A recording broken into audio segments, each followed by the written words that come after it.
What is shakin', Internet? This is Salt's bringing you the How to Tank for Dummies Garrosh Hellscream Guide. Garrosh is the 14th and final boss in the Siege of Orgrimmar raid instance, and the last boss in the final wing, named Downfall. For those of you in queue or fighting trash, a quick synopsis. At least one ranged DPS needs to kill the siege engineer on the sides. One tank should try to grab all the adds and focus on wolf riders, while the other deals with Garrosh and any adds they can during Phase 1. Stay away from weapons and interrupt the wolf riders when they are healing if you're the add tank. When in the other zones, during Phase 2 or transitions, kill all the adds and avoid Garrosh's cone smash. During the last two phases, you need to switch tanks at about 4 or 5 stacks of Gripping Despair. Now, for the real guide for dummies. First up is trash. Might I say, this trash is pretty awful. It's like the old Cat of 5 mans because you need to CC stuff, except now there are 24 other people to mess up that CC or pull extra stuff instead of just 4. Regardless, try to CC some of the group of adds and focus on the Harbingers of Ysarge. Ysarge? I'm going to say Ysarge because it's fun.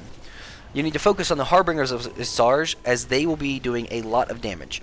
Mark the targets for DPS to focus with a skull, otherwise you're going to have lots of split damage and you might wipe because you didn't kill the right things.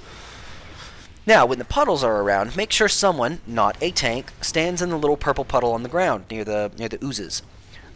These will stop the puddles from spawning, the oozes from spawning, but it also gives the player who stood in it a big debuff, increasing the damage they take. Watch out for the patrol about halfway down the corridor of the normal adds, the what are they called? The Harbingers of Ysarge. Ysarge. I love that. Ysarge. Yeah, you need to watch for that patrol. Feel free to use your big cooldowns for this trash as they hit very, very hard. And you'll have plenty of time to get these cooldowns back before starting the boss. Now, once you reach Garrosh's new little throne room, you get to watch some poetic justice. Thrall took all the glory in finishing the Cataclysm expansion by using the Dragon Soul and destroying everybody. So now he gets tossed aside like a rag doll for the real heroes to step up and beat Garrosh. Not that anyone's bitter. Now, Garrosh himself is a 3-phase fight with some transition phases between. Phase 1 is arguably the most difficult, and if you can get past it, it's mostly downhill from there. In Phase 1, Garrosh will only use 2 abilities.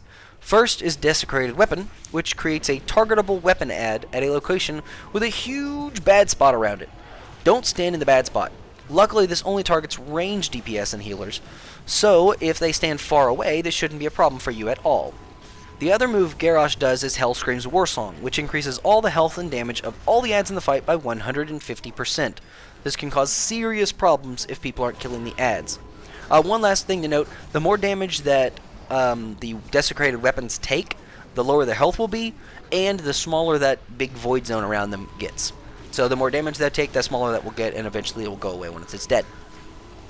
Now, there's 3 adds that will spawn throughout Phase 1. First and foremost is the Siege Engineer. 2 of these adds will spawn on opposite sides of the room. They do nothing to your raid and don't attack at all, but after 10 seconds they will let loose a giant boulder, or thing, called an Iron Star, to come and kill your raid. Since there are 2 of them on opposite sides, they will create the Iron Stars on both sides of the room, and they will cover the entire room with them. Luckily, if someone kills the engineer before they let loose the Iron Star won't show up at all. Only ranged DPS can kill them, but they have very little health, so it shouldn't take more than 1 or 2 DPS at the most to kill one. The Iron Stars aren't all bad though, because as they will crush the other adds in the fight, as well as raiders, doing lots of damage to the adds. If you only kill one of the engineers, then only half of the room will be crushed by an Iron Star, so you can finagle your way into one half while leaving the adds on the other half to take lots of damage. This will help a lot in the fight. Now, before covering the strategy though, let's cover the other 2 adds. First is the Korkron Warbringer, which don't do a lot besides basic melee attacks. They will also cast Hamstring on their target though, which slows movement speed. This can be problematic to the add tank, because but they really can't be avoided. There's just the sheer number of adds. They'll spawn in groups of 3 on each side for a total of 6 per wave, like every 40 seconds or so. Now, the most problematic of the adds is the Farseer Wolf Riders. Only 1 will spawn at a time, luckily, on opposite sides of the room, so either the left or the right side. They basically do melee attacks as well, but they have 2 additional abilities. Chain Lightning is exactly what you'd think, which is an interruptible nuke on random raiders. However, you don't want to interrupt this, as every time one of their spells is interrupted, they gain more casting speed, meaning even more Chain Lightnings. More problematic is Chain Heal, which heals a group of adds that includes Garrosh. This should be interrupted every single time. The problem is that every time you interrupt it, it'll be cast faster, eventually leading it to being cast so fast that it's impossible to interrupt. Your DPS should kill these guys quickly to avoid that problem. They should be dead by the time another Wolf Rider comes in.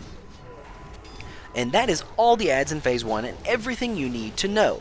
So now, let's put knowledge into strategy.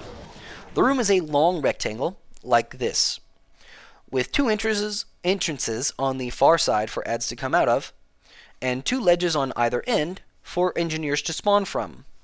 There should be 1 DPS that's assigned to kill the engineer, at least on one side of the room. If you have a warlock in your group, it's highly advised for them to set up a portal between these 2 points, so that the ranged DPS can go kill the engineer very quickly and potentially get back to the raid.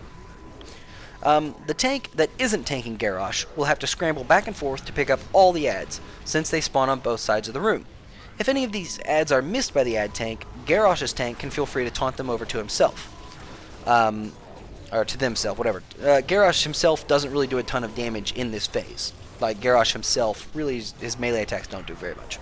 Most importantly, though, the add tank should pick up the Wolf Riders immediately and bring all the adds, including the ones that they have, to the center of the room with Garrosh, so that they can all be AoE'd down at the same time. Also, don't forget to keep interrupting the Wolf Rider whenever they begin casting Chain Heal. Keeping all the adds bunched up in the middle of the room is good for AoE damage, and it allows you to use the Iron Stars to your advantage. When the engineer shows up, the ranged DPS will go and kill this engineer. If the other engineer is left alive, an Iron Star will roll across this part of the room on the top, if you kill the one on the left. The object is to make sure all the adds are on that side of the room so that they can be crushed by the Iron Star, which will really help out on the whole fight.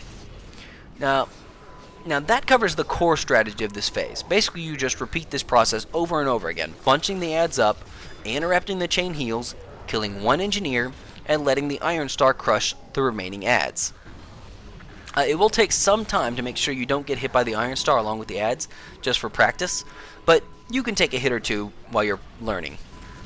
Now, watch for when Garrosh casts Hellscream's War Song, as this will make the adds hit much, much harder. Use big cooldowns here if you want, if you have them available, as they'll be up again when you need them at the end of the fight in the final phase. So once Garrosh reaches about 10% health, he'll go into phase 2. This will heal him up to full health and keep him stationary in the middle for a few seconds. The adds will stick around though, so you should continue to AoE as much as possible. After a few moments, everyone will get pulled into a vortex, and a transition phase will begin. The transition phase will bring your entire raid to one of 3 random temples: the Temple of the Jade Serpent, the Temple of the Red Crane, and the Terrace of Endless Spring. In each of them, there will be a number of adds that you need to kill, and Garrosh at the end of a little gauntlet kind of thing. Garrosh will be invulnerable until all the adds are killed, and then he will begin to do cone attacks at random, in random directions. 2 things to note here. The longer it takes to kill these adds, the more energy Garrosh will get. The more energy he gets, the more powerful his moves will be in the next phase. The other is that when the adds die, they actually give a 50% damage reduction buff to anyone close to them. So try to stand close to at least one when they die, although you really shouldn't be taking any damage in this phase at all. The cone attacks are very easy to avoid, and they are the only damage that should be going out in this phase. Now, after a set amount of time, everyone will be put back into the throne room. The first time you'll notice that any adds that you didn't kill previously are still around. Make sure they die quickly. Garrosh will now stop bringing in adds from doors or ledges or whatever, so everyone can focus directly on him, but he will gain a few new moves. First, he'll continue throwing those desecrated weapons around. Ranged DPS and healers should continue to hug the back wall to avoid these being dropped in the middle of the raid. At least in the middle of the room.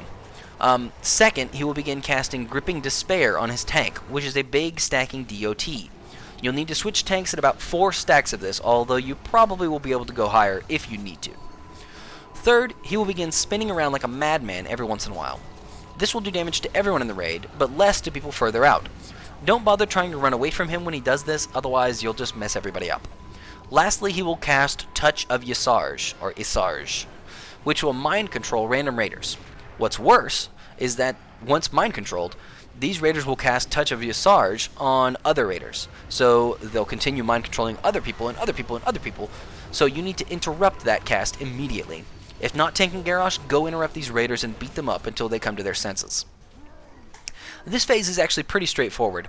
Continue tanking Garrosh outside of the desecrated weapon bad zones, swapping tanks at about 4 stacks, and interrupting raiders that are mind controlled. This will continue for a few minutes until Garrosh pulls you back to one of the temples, repeating that phase. Once there, you'll have to repeat the process of killing the ads, blah blah blah blah, and then avoiding his cones. The more energy that Garrosh gets in these transitionary phases at the temples, the more empowered his abilities will get. At 25 energy, instead of just whirling around, Garrosh will also summon a lot of little minions when he whirls. The off-tank should try to round these up as best as they can, and they should be AoE'd down with the boss. At 50 energy, his mind control will be more empowered, making the mind-controlled raiders gain bonus health and be immune to stun effects. At 75 energy, the desecrated weapons will become unkillable, instead being able to be dropped down to 1 HP and making very small bad zones instead of giant ones, and will slowly gain health back over time. At 100 energy, if he manages to get there, Gripping Despair, aka the stacking tank DOT, will become empowered, effectively making every time the stack falls off to become a huge bonus damage debuff, meaning every time you swap tanks, you'll be taking a much larger amount of damage from the DOT. This will continue throughout Phase 2, and Garrosh will continuously drag raiders into the 3 temples every few minutes. Once Garrosh reaches 10% health, again, he'll heal up to about 30% health, maybe 25% health, and begin Phase 3. The only difference between Phase 2 and Phase 3 is that he will no longer drag players to the temples, and instead will have all of his abilities empowered. Basically, this turn just turns into one giant burn phase. This phase is where you need to put all your cooldowns up. You'll need to watch for high stacks of Gripping Despair, and every time you switch tanks, it will hit for a lot more. The desecrated weapons will be unkillable now, so most of the time they'll just be completely ignored, so you'll have to move around them. You'll need to keep interrupting mind-controlled raiders and breaking them free as much as possible, as fast as possible, and rounding up the minions if at all possible. I wish you luck, as this boss is quite a pain. Make sure the engineers are killed and the ads are dealt with swiftly early on, then make sure mind control is broken as soon as possible to end the fight quickly. Well, good luck. I hope you enjoyed this quick and easy? Quick and easy? Sure. Guide for Dummies. Please like, favorite, share, subscribe, all that jazz, and, as always, you keep it salty, Internet.